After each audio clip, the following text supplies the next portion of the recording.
I am not a financial advisor. This is not financial advice. Do your own research. Consult a professional investment advisor before making any investment decisions. This show is for entertainment only. Faites vos propres recherches. Here we are in another episode of the Simple Success Podcast. And this is financial life coaching from a happiness perspective.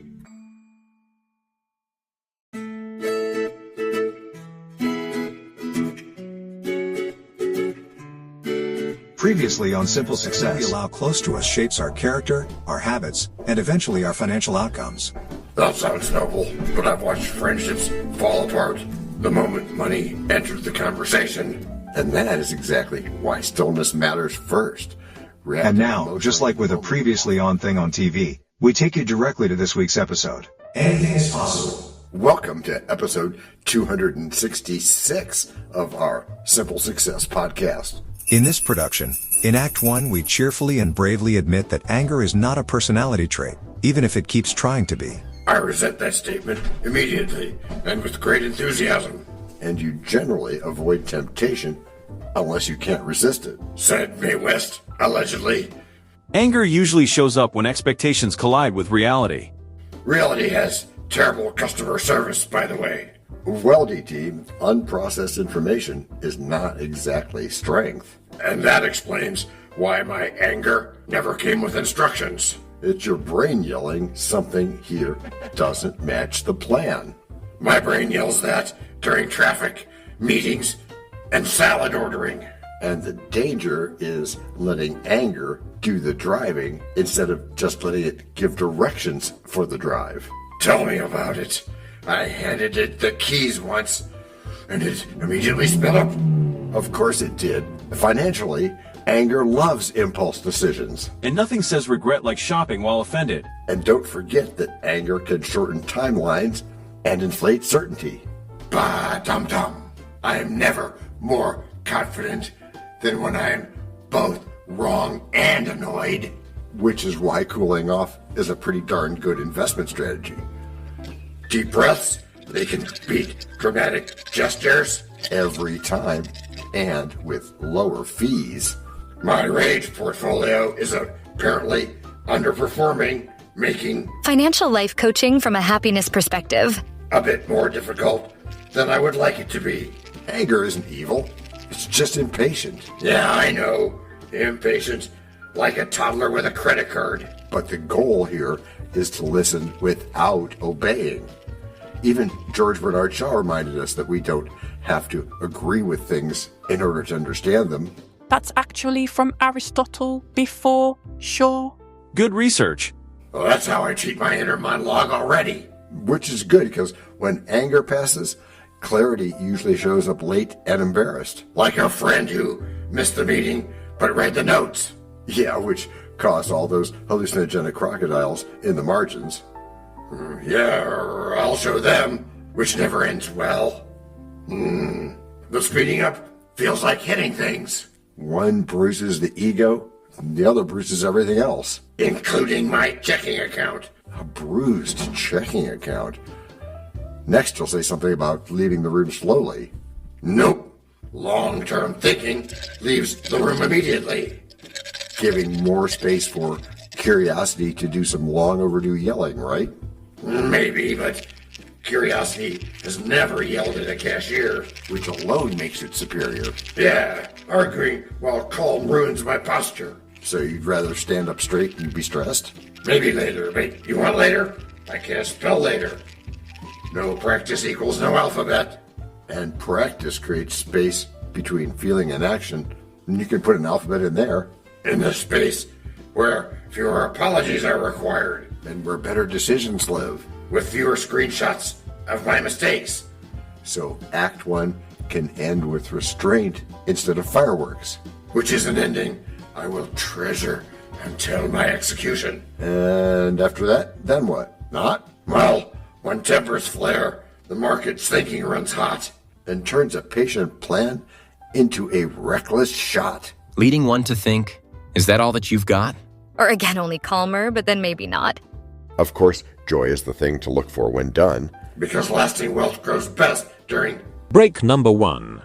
I'm not trying to make doubting Thomases out of y'all. Yet you cannot tell a lie. Hey, Church Washington is nigh? Obviously not. Nor is it time for the rhyme. But it is time for something. It is? Yes, it is. It's time to learn. Learn about what? Why, DT, it's time to learn about a sponsor. You know, what they make, what they do. Before we even get to act number 2? Well, yes, indeed, my friend. As our editor knows. This is the place where your message goes. We can plug it right in to the story we tell, so that no one fast forwards. Except from your well. We can build it ourselves, with approval from you. Taking action will do it. Not bragging, it's true. Starting something instead, and taking action, as you just said. Based on your beliefs. Yeah, but still not just knowing, but also doing. And as I've been saying about goals. Getting what you want without limiting the rights of others. That's correct, Matthew. Or yucking their yum, as is said, but still it has to be... Based on your beliefs. Which are that we continue the story here in Act 2, because anger apparently needed its own sequel. You have no quarrel with the method of success, my dear DT. Yeah, Ruth, but I'm already annoyed that anger got top billing. Oh, don't be. Last time we said anger is information, not instruction. Yeah, sure, but mine keeps screaming like it's a fire alarm with opinions. Which explains why sometimes smart people do dumb things quickly. I feel personally subpoenaed by that sentence. Oh, so you're smart? Okay, so what's the Riemann hypothesis about prime numbers then? The Riemann hypothesis posits that all non-trivial zeros of the Riemann zeta function have a real part equal to 1/2, and it is one of the most significant unsolved problems in mathematics. Thank you to Pieces and Bits, but I was really hoping for something more simple. Thought so. It's just a Millennium Prize problem with $1 million reward for solving mysteries in math that could unlock huge advancements, that's all. Yeah, that's all. I knew that. I've told you that I'm never more certain than when I'm both furious and wrong. So anger doesn't just talk, it shouts over the math. My math? My calculator hides when I'm mad. Which is why cooling off is not avoidance, it's strategy. Strategy. That sounds nicer. Nice guys. Go sit in a Finish corner. last. Yeah, it sounds nicer, but it's not necessarily easier to do. Thanks, guys. And to translate, count to 10 before you count your losses. But I skipped that step and went straight to regret. Yes, but that was yesterday though. It's no use going back to yesterday. You were a different person then. So I could lose neutrality by being spiteful? Spite-based decisions. Also, spite is expensive and offers no dividends. Ha! It doesn't even send a thank you card, does it? No, it's just an animal. The longer the timeline, the less useful anger becomes. And anger hates long-term thinking, because it wants results yesterday. While long-term planning requires emotional regulation more than intelligence. That's uncomfortable news for people who pride themselves on being quick. I hear that. I prefer my flaws intellectual, not emotional. Let us now breathe to absorb the resulting greatness. 1, 2, 3, 4, 5. In calm strength, which is our new normal. And anger feels powerful, but calm is way more effective in finances and in everything else. True, but I have to say that it feels like a missed opportunity to slam doors, though. Well, it was an opportunity, but you really missed nothing. That's right, Stephen, and fewer apologies alone make this worth practicing. Oh, good, because I'm running out of believable excuses. So switch over to believable truths. Which is how better outcomes sneak up on you. Calmly, quietly, and without throwing things. Or when impulse hums loud while patience quietly sings. And a heated moment bends the arc of careful swings. And turns long plans sharp with emotional stings. Not like when anger flares and it yanks the mind by invisible strings. Steady hands invest with judgment clear and true. Because calm decisions carry. Break number 2. We know a lot about you already because we know ourselves. For example, we know that you know how to listen to our podcast. We also know that you probably know how to subscribe. So as soon as you're done with that, tell us your story.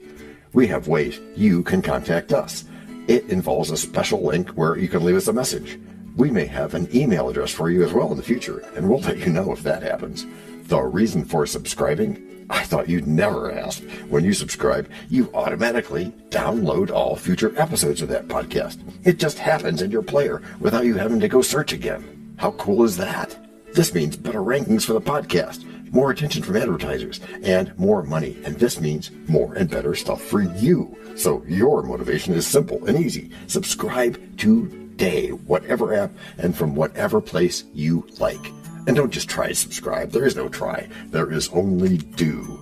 We're changing the way we look at things, and remember, that's good. Eso es bueno. Also remember, this is financial life coaching from a happiness perspective. Coaching happiness. Our call to action is right in the show notes. Find it, and you win too. Can I simple that? Por supuesto. Of course. Just simple it. Please make sure your seat belts are fastened and your tray tables are in their upright position. And make sure simple is a verb like Google is a verb. 我们回来了. That's we are back. We're back. Before we go today, let's have a quick thank you to all our emotional support voices. Thank you for having us. Yeah, thanks guys. And to begin our backness this week, let's summarize everything confidently and then immediately question all of it. I apologize for nothing and stand by my earlier outrage. Yeah, and by the end of an episode, anger usually wants credit for the lessons it resisted. My anger was like a participation trophy and a sandwich. Well, at least that means you're not cheating on me with muffins. Muffins? Yeah. Did you say muffins? Verdad, we learned that anger shortens timelines and inflates confidence. Truth? I am at my most confident when I'm least correct, as you know. Which explains why calm thinking can feel underwhelming. Yeah, I mean, calm doesn't slam doors or send dramatic texts. But it can quietly save money in friendships. No, I don't know. My rage has never saved either. Now that I think about it. Think about it? Thinking? I'm gonna call the police. You'd sure regret that. Regret has excellent follow-up skills, you know. Like learning when not to react. Respond. Don't react. That skill did not come pre-installed. It doesn't. It takes time. It takes practice, patience, and a sense of humor. Humor helps.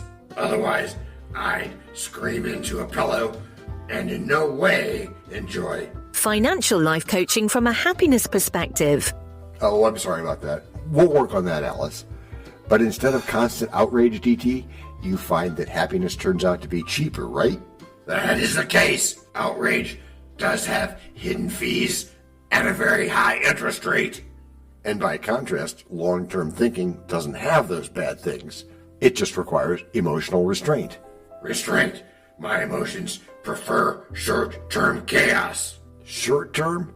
Like until when? Tomorrow? Tomorrow and tomorrow? Yeah, like that, or anything which creeps in this petty pace from day to day. The way to dusty death. Out, brief candle. Boo, Shakespeare. Patience. So that's why we slow down before making decisions. But that, slowing down, I mean, it feels suspiciously like wisdom. That's because anger wants to win the moment. Don't sweat it. Let it go. Let it go? Even when wisdom wants to keep the future intact? Yeah, especially then. Most progress is invisible and unexciting. Which explains why nobody applauded my restraint yesterday. But your bank account noticed. And it sent a quiet thank you note. I like that. So we end Act 3 and this entire episode without fireworks. Just fewer messes and better sleep. Which is the payoff we seek. And honestly, I'll take payoff any day over being right while angry. And not only that, you have been listening to Simple Success with John Brandy. Which is how you've all gotten good. Gracias por escuchar. Salut. À la prochaine. No robots were harmed in the making of this podcast. No dogs were shot either. This podcast and our other podcast are productions of Little Red Hen Industries. Part of the Sonic Boom Network, where we do the hard work for you. And Rishi helps our hen bake the bread by giving credit to these great people. Techno King, John Brandy. That's me. Alter Ego, Doubting Thomas. And that's me. Fact Checker, Napoleon Bonaparte. Social Manager, Abraham Lincoln. Always on the internet's inner tubes whatever. Media Expert, Augustus Caesar. Psychologist, William James. Sound Designer, Les Paul. Thank you for inventing multitrack. Language Consultant, Leah, the French do-your-own research lady. Cough, cough, cough. Videographer, Ertaman Koshki. Lights, camera, action. Inspiration, many podcasts and other sources and of course Napoleon Hill. Additional inspiration and thanks go to Steve Jobs, Joseph Allen, Charles Darwin, Leonardo da Vinci, Henry David Thoreau, Abigail Adams, Jonathan Livingstone Seagull and the Stick Figure. Quick disclaimer here. Many sentences contained in our podcasts are of a very dangerous length and were performed by highly trained vocal practitioners. On no account should inexperienced life forms attempt to imitate them without proper medical, jaw, and lung supervision. And before we forget, you can also subscribe to both podcasts, join the community, and benefit from many of our techniques, including financial advice, patience, practice, and even podcast production for your ideas. Of course, you'll have to head to the show notes, either on your phone or on the web, to get the links and stuff, and all those clickable links are in the show notes. Hey, Emma, do you, Samantha, and Daniel want to tell us a bit more about this stuff? Sure. The artificial intelligence or AI voices that you hear in our work are offered up by Google, Amazon Polly, OpenAI and ElevenLabs. They don't sponsor us yet, but we love what they do and we just love what AI can do when lovingly crafted. Finally, you can find us through our network. We happily consider guests and consider guesting on other people's shows. That sounds like a really old school computer voice. I'll call it Zarvox. It's definitely not Samantha, or any other modern AI. Yeah, thanks for noticing. And really finally, our music comes from Cube by Ben Sound and from Piano Background by Nick Simon Adams. Thanks also to AI MuseNet, Suno, Audio, ElevenLabs, and Ace Studios. The sound effect credits go to Jackson Academy Ashmore, Canoe CG, Dr. Jekyll, Joe Payne, Everything Sounds, MK Play More Stories, ERH, Sand Emotions, Big Pickle 51, and Just Kidding. Yes, that's his or her name. All on free sound. Also, languages are the bomb. Let me be clear. This is the best podcast ever.